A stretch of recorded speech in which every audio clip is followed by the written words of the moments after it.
जय श्री कृष्णा।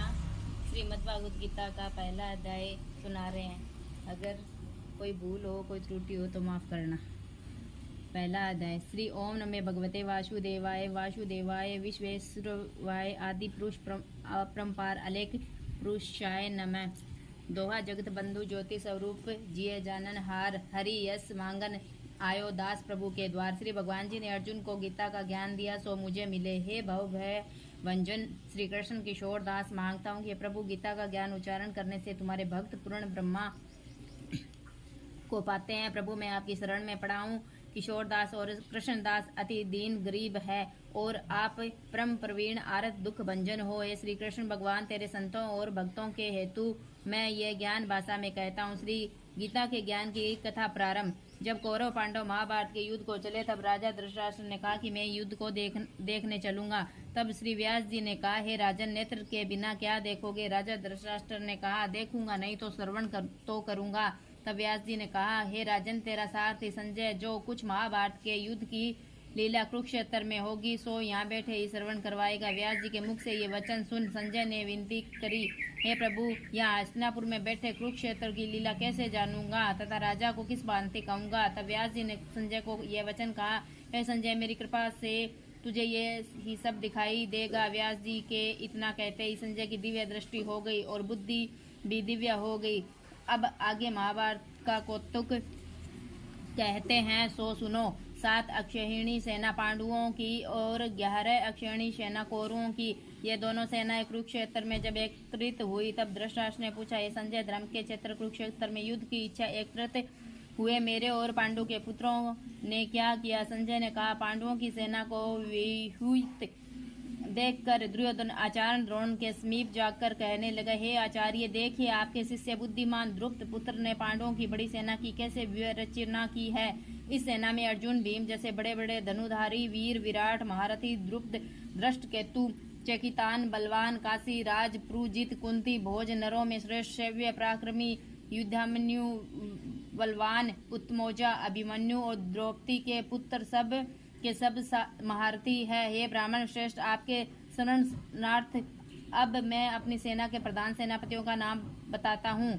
आप भीष्म कर्ण युद्ध विजयी कृपाचार्य अश्वत्थामा विकर्ण सोमदत्त का पुत्र भूरिश्रवा और बहुत से सूरवीर मेरे लिए प्राण तक देने के लिए तैयार है। ये लोग शस्त्र चलाने में अति निपुण हैं। हमारी सेना को जिसके भीष्म रक्षक है अपरिमित बल है और उनकी सेना जिसके भीम रक्षक है थोड़ा बल है। अब आप सब अपने अपने मोर्चों पर सावधान रहकर सेनापति की रक्षा कीजिए। भीष्म पितामह ने दुर्योधन को प्रसन्न करते हुए और ऊंचे स्वर से गरजते हुए शंख बजाया। फिर वहां चारों ओर शंख नगाड़े ढोल गोमुख आदि बाजे बजने लगे जिनका बड़ा भयंकर शब्द हुआ।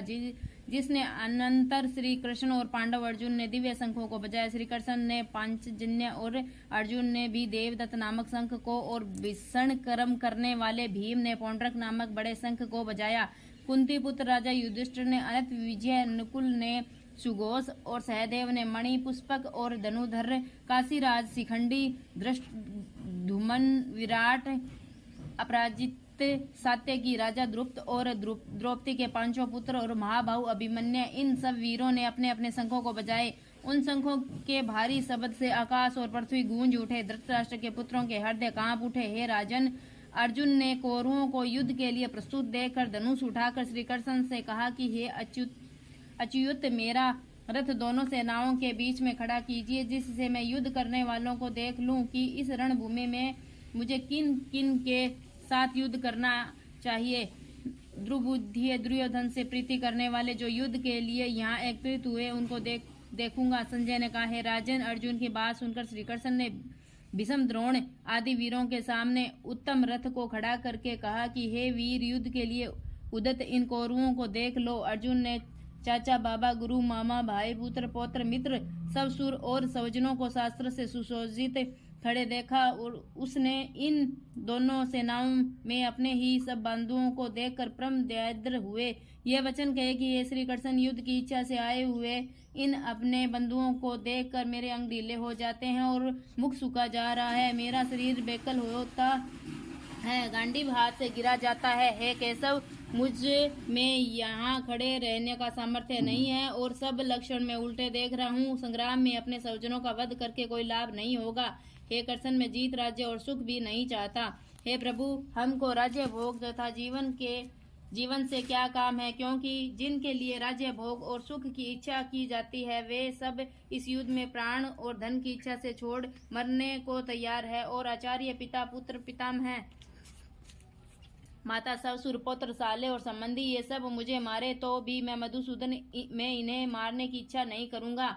हे जनार्दन, त्रिलोकी के राजा के लिए भी मैं इन्हें मारना नहीं चाहता। इस पृथ्वी के राज्य के लिए तो कहना ही क्या है। हे जनार्दन, धृतराष्ट्र के पुत्रों को मारकर हमारा क्या भला होगा, इसलिए हमें अपने भाई धृतराष्ट्र के पुत्रों को मारना अनुचित है। हे माधव, स्वजनों को मारकर क्या हम सुखी हो सकते हैं? ये सब लोभ के वशीभूत है और कुल के नाश करने तथा मित्र द्रोह करने में पाप को नहीं देखते। कुल नाश के दोष को जानते हुए भी हमको इस पातक से क्यों नहीं दूर रहना चाहिए। कुल का नाश होने से कुल के प्राचीन धर्म नष्ट हो जाते हैं, फिर धर्म नाश होने से कुल में पाप बढ़ता है। कृष्ण पाप से कुल की स्त्रियां वे भी चारिणी होती है, जिससे वर्ण संकरण संतान उत्पन्न होती है। वर्ण संकरण जिन पुरुषों ने कुल को नष्ट किया है उनको तथा उस कुल को नरक में पहुंचाते हैं, क्योंकि श्राद्ध तर्पण आदि बंद हो जाते हैं। वर्ण संकरण बनाने वाले दोषों से कुल ध्वंस को जाति धर्म और कुल धर्म निरंतर नाश होते हैं। हे जनार्दन, मैं बराबर सुना है कि कुल धर्म निष्ठ होने से निश्चय नरकवास होता है। हाय, हम बड़ा पातक करने को तैयार जो राज्य सुख के लोभ स्वजनों को मारने की कोशिश कर रहे हैं। शास्त्रों को धारण किए हुए धृतराष्ट्र के पुत्र यदि मुझे शस्त्र रहित और उपायहीन को रणभूमि में वध कर डाले तो मेरा बहुत कल्याण हो। संजय ने कहा, हे राजन, यह कहकर दुखित होकर अर्जुन ने धनुष बाण फेंक दिया और रथ के पिछले भाग में जा बैठा। इति श्रीमद्भागवत गीता सुपनिषदे शुभ्र विद्या योग शास्त्रे श्री कृष्ण अर्जुन संवादे विषाद योगी नाम प्रथमो अध्याय। पहला अध्याय समाप्त। पहले अध्याय का मातम। हम तो दोबारा जोड़े। एक समय पार्वती ने पूछा, हे महादेव जी, किस ज्ञान के बल से आपको संसार के लोग शिव कहकर पूछते हैं? मृगशाला ओढ़े, अंगों में सानों की विभूति लगाए, गले में सर्प और मुंडों की माला आप पहन रहे हो, इनमें तो कोई पवित्र नहीं है, फिर आप किस ज्ञान से पवित्र हो गए? आप कृपा करके कहिए। श्री महादेव जी बोले, हे प्रिय सुनो, गीता के ज्ञान को हृदय में धारण करने से मैं पवित्र हूँ। उस ज्ञान से मुझे बाहर के क्रम व्याप्त नहीं है। तब पार्वती ने कहा, हे भगवान, जिस गीता की ज्ञान की आप ऐसी स्तुति करते हैं उसके श्रवण करने से कोई कृतार्थ भी हुआ है क्या? तब महादेव जी ने कहा, इस ज्ञान को सुनकर बहुत जीव कृतार्थ हुए और आगे भी होंगे। मैं तुझको एक पुरातन कथा कहता हूँ, तू श्रवण कर। एक समय पाताल लोक में शेषनाग की सैया पर श्री नारायण जी ने नैन मूंद कर अपने आनंद में मगन थे। उस समय भगवान के चरण दबाती हुई श्री लक्ष्मी जी ने पूछा कि हे प्रभु, निद्रा और आलस्य उन पुरुषों को व्याप्त है जो जीव तामसी है, फिर आप तो तीनों गुणों के अतीत हो। आप जो नेत्र बूंद रहे हो यह मुझको बड़ा आश्चर्य है। श्री नारायण जी बोले, हे लक्ष्मी, मुझको निद्रा आलस्य नहीं व्यापता। एक शब्द रूप जो भगवत गीता है उसमें जो ज्ञान है उसके आनंद में मगन रहता हूँ। जैसे 24 अवतार मेरे आकार रूप है, जैसे ये गीता शब्द रूप अवतार है। इस गीता में यह अंग है। 5 अध्याय मेरा मुख है, 5 अध्याय मेरी भुजा है, 11 अध्याय मेरा हृदय है और मन में 16वां अध्याय मेरा उदर है, 17वां अध्याय मेरी जंघा है, 18वां अध्याय मेरे चरण है। सब गीता के जो श्लोक है जो 100 मेरी नाड़ियां हैं और जो गीता के अक्षर है 100 मेरे रोम हैं। ऐसा जो मेरा शब्द रूपी गीता ज्ञान जिसके अर्थ में हृदय में विचारता हूँ और बहुत ही आनंद को प्राप्त होता है।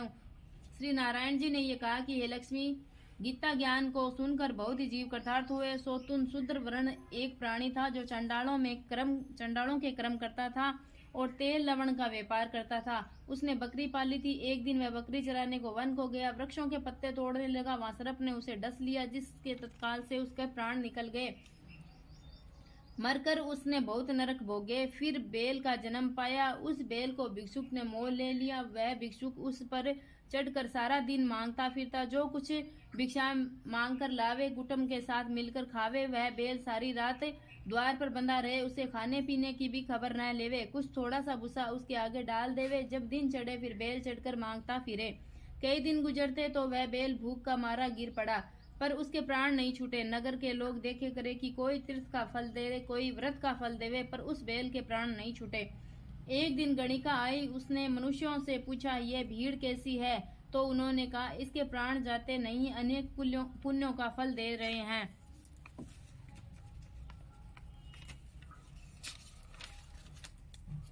तो भी इसकी मुक्ति नहीं होती। गणिका ने कहा, मैंने जो किया उसका फल इस बेल को निमित्त दिया।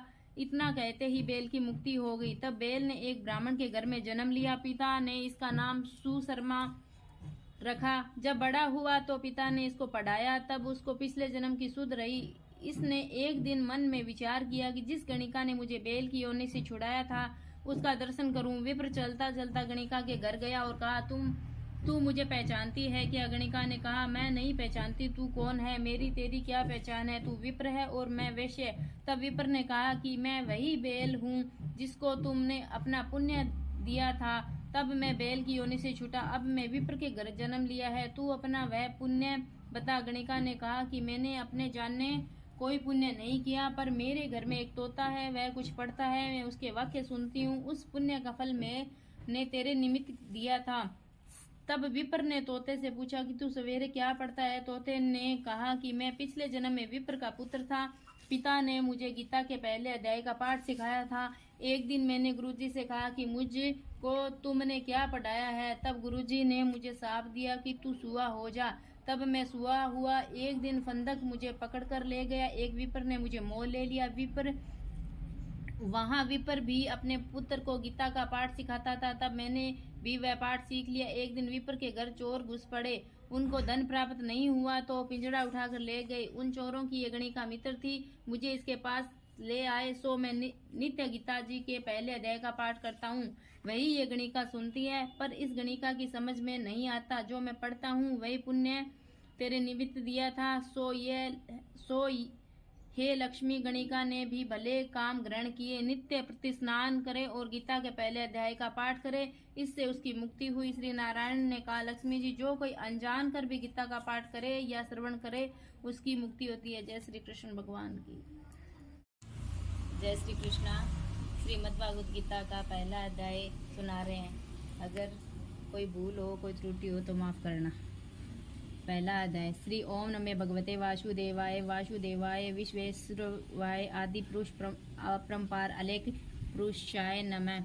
दोहा जगत बंधु ज्योति स्वरूप जिय जानन हार, हरि यश मांगन आयो दास प्रभु के द्वार। श्री भगवान जी ने अर्जुन को गीता का ज्ञान दिया सो मुझे मिले। हे भव भय भंजन श्री कृष्ण किशोर दास, मांगता हूँ कि प्रभु गीता का ज्ञान उच्चारण करने से तुम्हारे भक्त पूर्ण ब्रह्मा को पाते हैं। प्रभु